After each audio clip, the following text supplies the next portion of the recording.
fue el palito? El palito fue el que lo partió.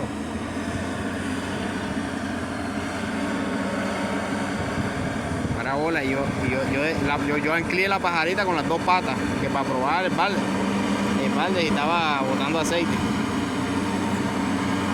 Y ya era la hora del almuerzo y nos íbamos.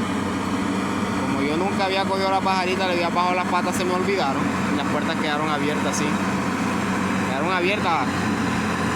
Y yo arranqué, y yo sentí que la pajarita no arrancó con fuerza. Arrastrando las patas. Ajá, yo como que me di cuenta. La subí. Vamos a ver que la puerta estaba acá. Cuando uno levanta la pata, la prisionó La maquió. no, hombre, la prisionó así como cuando... Partió el vidrio.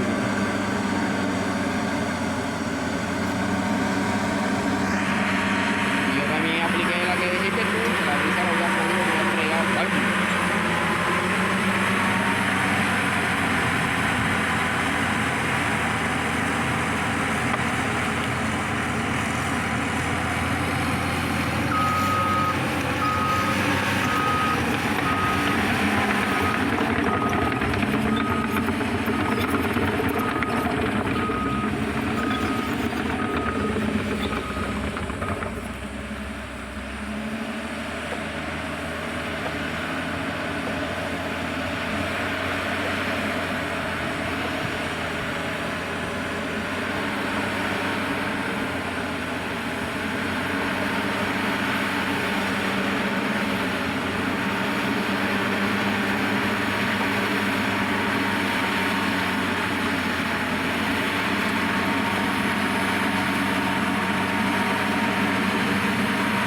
No corta.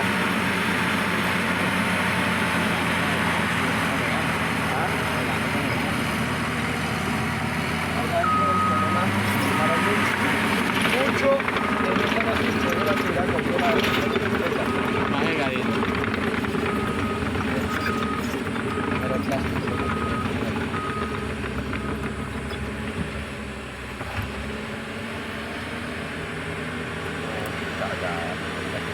Cuando hay plástico.